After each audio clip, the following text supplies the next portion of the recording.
Hello dear students, welcome to Kataria pharmacy. I hope आप सभी healthy होंगे, बढ़िया होंगे। तो आप सभी का स्वागत है हमारे एक और नए वीडियो लेक्चर में। लास्ट लेक्चर में हम लोगों ने पढ़ा था कि साइज सेपरेशन कैसे हम लोग करते हैं अलग अलग तरीकों से। तो आज उसी को कंटिन्यू करते हुए इस लेक्चर में हम लोग पढ़ने वाले हैं एक ऐसे इंस्ट्रूमेंट के बारे में जो साइज सेपरेशन करने में हेल्प करता है। उसका नाम है हमारा साइक्लोन सेपरेटर। तो आज का लेक्चर हमारा साइक्लोन सेपरेटर और सीव्स और उसके कुछ मैश नंबर होते हैं उनके ऊपर रहने वाला है। अगर आपने पहले वाले लेक्चर नहीं देखे हैं तो जाकर हमारे यूट्यूब चैनल पे देख सकते हो। साथ ही साथ जो वीडियो लेक्चर्स होते हैं उन सभी के नोट्स आपको हमारे कटारिया फार्मेसी के ऐप पे मिल जाएंगे। ऐप की लिंक आपको नीचे डिस्क्रिप्शन में मिल जाएगी। प्ले स्टोर से जाके भी आप वहां डाउनलोड कर सकते हो। ऐप पर आपको नोट्स के साथ साथ ही एम फार्मा, बी फार्मा और डी फार्मा के अलग अलग कोर्सेज और सभी सेमेस्टर के नोट्स देखने को मिलेंगे, जिनको आप काफी अफोर्डेबल प्राइसेस पे परचेस कर सकते हो और अपनी फार्मेसी की जर्नी को काफी बेटर बना सकते हो। तो चलिए बिना किसी देरी के हम लोग आज का लेक्चर स्टार्ट करते हैं। आज का हमारा टॉपिक है साइक्लोन सेपरेटर। सेपरेटर वर्ड इसलिए है क्योंकि ये साइज सेपरेशन के अंदर हेल्प करता है ना।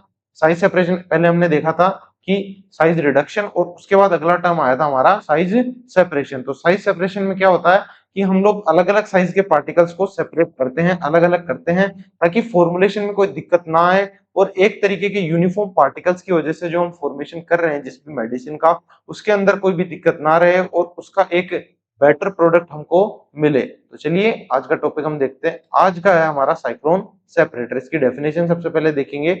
Cyclone separator is used to separate fine particles from air using centrifugal force. इसके अंदर क्या होता है, सेंट्रीफ्यूगल फोर्स का यूज किया जाता है। आगे मैं आपको डायग्राम से अच्छे से समझाऊंगा कि एक मशीन होती है जिसके सेंटर ऑफ एक्सिस जो होती है, यहाँ सेंटर ऑफ एक्सिस रहेगी, इसके ऊपर क्या होता है कि उसको रोटेट किया जाता है और सेंट्रीफ्यूगल फोर्स जब लगता है तो पार्टिकल्स क्या करते हैं, दूर भागते हैं और उस मशीन के कॉर्नर्स पे चिपक जाते हैं और इस तरीके से उसको एयर से अलग कर लिया जाता है और पार्टिकल्स का साइज सेपरेशन हो जाता है। इसके बाद देखेंगे कि ये किस प्रिंसिपल पे काम करता है। बेसिकली ये कौन से प्रिंसिपल पे काम करेगा, हमारे सेंट्रीफ्यूगल फोर्स के ऊपर। जो सेंट्रीफ्यूगल फोर्स लगता है उसके प्रिंसिपल को यूज करते हुए हमने साइक्लोन सेपरेटर का फॉर्मेशन किया और अब साइक्लोन सेपरेटर हमारे लिए साइज सेपरेशन में काफी हेल्प करता है ना। Fast circular motion pushes the heavy particle outwards. इसके अंदर मैंने बताया था ना कि सर्कुलर मोशन में इसको रोटेट किया जाता है, तो ये काफी फास्ट होता है। उससे क्या होता है कि जो सर्कुलर मोशन में काफी फास्ट करने से तो जो एयर होती है वो क्या, हैवी पार्टिकल्स को कॉर्नर पे पुश करती है और पार्टिकल साइड में जाके चिपक जाते हैं और हवा से अलग हो जाते हैं ना। इसका कंस्ट्रक्शन देखेंगे, इसके अंदर क्या क्या होते हैं। सबसे पहले आता है हमारा इनलेट पाइप। इनलेट पाइप क्या होता है, जिसके थ्रू हम हमारे मटेरियल को इसके अंदर डालते हैं। इसके बाद आती है एक सिलेंड्रिकल बॉडी। बड़ी सारी सिलेंड्रिकल बॉडी होती है जिसके अंदर ये सारा काम होता है। एक कोनिकल बेस होता है, एक कोन शेप का बेस होता है जिसके ऊपर ये रोटेटरी मशीन रखी हुई होती है। एक आउटलेट पाइप होता है ऊपर की तरफ जिससे क्या होता है, एयर बाहर निकल जाती है। और एक होता है हमारा डस्ट कलेक्टर, यानी जिसके अंदर हम हमारे मटेरियल को कलेक्ट करते हैं, वो यहाँ नीचे लगा हुआ होता है। आगे आई होप आपको अच्छे से समझ में आया होगा, आगे डायग्राम से भी अच्छे से समझेंगे। चलिए आगे बढ़ते हैं। अब देखेंगे इसकी वर्किंग की, काम कैसे करता है ना। Air enters with powder at high speed. ये रोटेट करता हुआ रहता है, तो इसके अंदर क्या होता है कि एयर को डाला जाता है और पाउडर भी इसमें होता है और फिर इनको काफी फास्ट के मूवमेंट के साथ इनको रोटेट किया जाता है। हवा को काफी तेज सर्कुलर मोशन के अंदर रोटेट किया जाता है और उससे क्या होता है, जो हैवी पार्टिकल्स होते हैं वो कॉर्नर्स पे जाके चिपक जाते हैं ना। सर्कुलर मोशन फ्रॉम इनसाइड, यानी अंदर से सर्कुलर मोशन बनाया जाता है ना।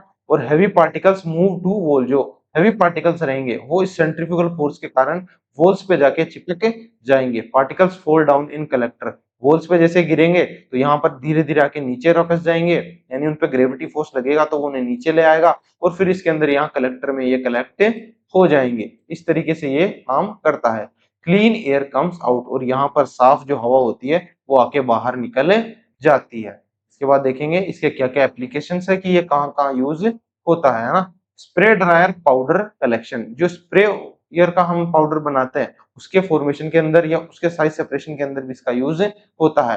एंटीबायोटिक जो पाउडर्स होते हैं उनके साइज सेपरेशन में इसका यूज होता है। मिल्क पाउडर हम जो बनाते हैं उसके अंदर भी इसका यूज किया जाता है। और जो डस्ट रिमूवल होती है, हमने देखा ना इसके अंदर जो पार्टिकल्स होते हैं वो साइड में आके लग जाते हैं और क्लीन एयर बाहर निकल जाती है, तो डस्ट को हटाने के अंदर भी इसका यूज किया जाता है। और अब इसको ट्रिक देखते हैं कि आप इसको कैसे याद रख सकते हो। साइक्लोन से आप देखोगे कि सर्कुलर मोशन आपको देखना है कि साइक्लोन मतलब एक तरीके से बाउंडर होता है जो गोल गोल होता है। अब गोल गोल सर्कुलर मोशन रहेगा और सर्कुलर मोशन से आपको याद रखना है कि इसके अंदर सेंट्रीफ्यूगल फोर्स लगेगा, है ना। इस तरीके से आपको इसको याद रखना है। अब ये देखते हैं, ये है हमारे साइक्लोन सेपरेटर का डायग्राम। जैसे कि आप देख पा रहे हो, ये हमारा एयर इनलेट है। इसके अंदर जो हमारा मटेरियल होता है उसको डाला जाता है और इसके अंदर क्या होता है कि एयर भी सी के अंदर से एंटर होती है और यहाँ बहुत तेज सर्कुलर मोशन के अंदर घूमती है। ये वोर्टेक्सिंग होती है, यानी इसके अंदर वोर्टेक्स का फॉर्मेशन होता है जो बाउंडर तरीके से होता है, उसका यहाँ फॉर्मेशन होगा और क्या होगा, जो हैवी पार्टिकल्स होंगे वो साइड में आके लग जाते हैं, जैसे कि आप इस डायग्राम में देख पा रहे हो। अब होगा क्या, जैसे पार्टिकल साइड में आके लगेंगे तो वो धीरे धीरे धीरे ग्रेविटी से नीचे आके कलेक्ट होने लग जाएंगे और जो साफ हवा रहेगी वो इस आउटलेट के थ्रू, एयर आउटलेट के थ्रू बाहर निकल जाएगी, है ना। और पार्टिकल्स वॉल से टकराएंगे और नीचे आके कलेक्ट हो जाएंगे। अब ये इसका कोनिकल बेस देख पा रहे हो जो हमने इसके वर्किंग या इसके कंस्ट्रक्शन में हमने देखा था। उसके बाद क्या होता है, ये इसका कलेक्टर है, जिस कलेक्टर के अंदर जो डस्ट पार्टिकल्स होते हैं या जो हमारा सब्सटेंस है उसको यहाँ कलेक्ट कर लिया जाता है। डिस्चार्ज फॉर सॉलिड पार्टिकल्स को यहाँ डिस्चार्ज किया जाता है। ये नोब लगाई हुई है ताकि जैसे प्रोसेस कंप्लीट हो उसके बाद इसको ओपन करके उसको कलेक्ट कर लिया जाए। आई होप आपको डायग्राम अच्छे से समझ में आ गया होगा। ये काफी बेसिक डायग्राम है और काफी इजी तरीके से आपको समझा दिया गया है। चलिए आगे देखते हैं। अब देखेंगे हम सीव्स एंड स्टैंडर्ड सीव्स, यानी सीव क्या होती है और अलग अलग उनके स्टैंडर्ड्स क्या क्या होते हैं, उनके कौन कौन सी साइजेस होती है जो आपको देखने को मिलेगी।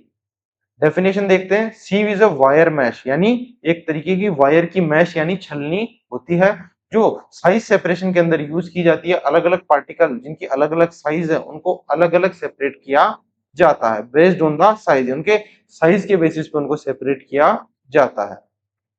मैश नंबर क्या होता है, हमने लास्ट उसमें भी पढ़ा था लेक्चर्स में भी, कि नंबर ऑफ ओपनिंग्स पर इंच, यानी पर इंच एरिया पे कितने छेद है उन्हीं को हम मैश नंबर कहते हैं। तो हायर मैश नंबर मतलब स्मॉलर होल, ज्यादा मैश नंबर होगा इसका मतलब बहुत छोटे छोटे होल वहां होंगे, और लोअर मैश नंबर होगा इसका मतलब वहां काफी बड़े बड़े छेद रहेंगे पर इंच स्क्वायर एरिया के ऊपर, है ना। इसके बाद देखेंगे स्टैंडर्ड सीव्स के नंबर क्या क्या होते हैं। वो होते हैं हमारे 10, 22, 44, 85 और 120। ये हमने लास्ट लेक्चर्स में भी पढ़े हैं, एक बार इनको फिर से डिटेल में देख लेते हैं। तो जो 10 होता है हमारा वो होता है कोर्स के लिए, जो कोर्स साइज के पार्टिकल्स होते हैं जो दरदरे होते हैं उनके लिए। 22 जो नंबर होता है वो मॉडरेटली कोर्स के लिए आता है, यानी जो थोड़े कम दरदरे होते हैं। फिर 44 आएगा हमारा मॉडरेटली फाइन के लिए, जो थोड़ा फाइन होता है यानी थोड़ा छोटे पार्टिकल्स होते हैं उनके लिए। और 85 आता है हमारे फाइन पार्टिकल्स के लिए, जो एकदम छोटे पार्टिकल्स होते हैं उनके लिए। और जो 120 नंबर आता है वो आता है वेरी फाइन, जो सबसे ज्यादा छोटे एकदम माइक्रोस्कोपिक पार्टिकल्स होते हैं उनके लिए होता है। तो इस तरीके से आप इन नंबर्स को याद रख सकते हो और इनके अंदर कौन कौन से साइज के पार्टिकल्स आ सकते हैं वो भी आप इससे देखकर याद कर सकते हो। चलिए आगे देखते हैं। अब देखेंगे मैकेनिकल सीव्स, यानी मैकेनिकल सीव्स कौन कौन सी होती है जिनके अंदर हम मैनुअली फोर्स लगाते हैं। सबसे पहले होती है हमारी हैंड सीव। आपने देखा होगा घर में सभी के आटा छानते हैं तो वो छलनी जो होती है वो हैंड सीव ही होती है। उसके अंदर आटा डालते हैं और मम्मी उसको छानती है, तो वो हैंड का यूज करके उस सीव के अंदर क्या किया जाता है, आटे को छाना जाता है। तो उसके अंदर क्या होता है कि साइज सेपरेशन होती है। इस तरीके से आप उसको याद रख सकते हो। अगला है हमारा वाइब्रेटर सीव।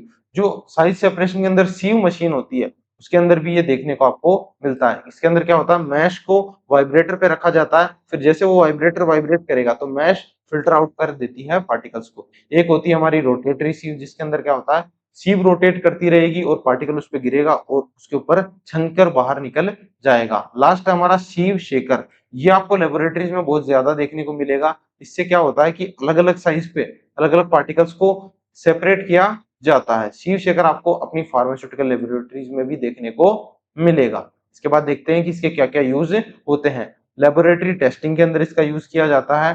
टेबलेट इंडस्ट्री के अंदर, यानी पाउडर को अलग अलग सेपरेट साइज के अंदर फिल्टर आउट करके और अलग अलग टेबलेट के फॉर्मेशन में इसका यूज होता है। अगला देखेंगे पाउडर ग्रेडिंग। जो पाउडर ग्रेडिंग होती है यानी अलग अलग साइज का पाउडर हम निकालते हैं, उसके अंदर भी इसका यूज किया जाता है हमारी सीव्स का।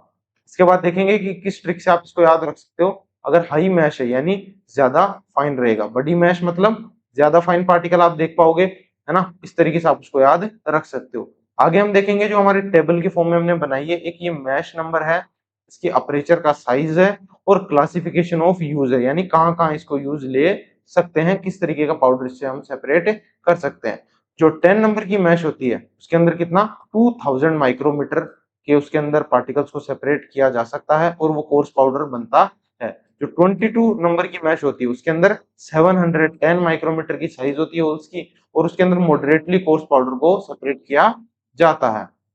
इसके बाद अगला नंबर है हमारा 44। मैश नंबर 44 के अंदर क्या होता है, 355 माइक्रोमीटर की इसकी साइज होती है और इसके अंदर मॉडरेटली फाइन पाउडर्स को निकाला जाता है, यानी जो थोड़े फाइन होते हैं ऐसे पाउडर को फिल्टर आउट कर सकते हैं। अगला है हमारा 85 नंबर का मैश, जिसकी साइज क्या होती है 180 माइक्रोमीटर, और इसके अंदर एकदम फाइन पाउडर को हम सेपरेट कर सकते हैं। और लास्ट जो हमने पहले भी देखा था 120 मीटर, इसका मैश नंबर सबसे ज्यादा है, इसके अंदर छेद भी सबसे छोटे-छोटे रहेंगे और बहुत ज्यादा फिल्टर आउट हो पाएगा, तो साइज सबसे कम रहेगी कितना 125 माइक्रोमीटर, और इसके अंदर एकदम सबसे ज्यादा फाइन पाउडर सेपरेट हो पाएगा। इस तरीके से आप इस टेबल के फॉर्म में साइज याद कर सकते हो, सीव्स का जो मैश का नंबर होता है उसको भी याद रख सकते हो। ये एग्जाम में काफी क्वेश्चन आ जाते हैं इससे ऊपर, तो आप इससे डायरेक्ट इसको याद रख पाओगे।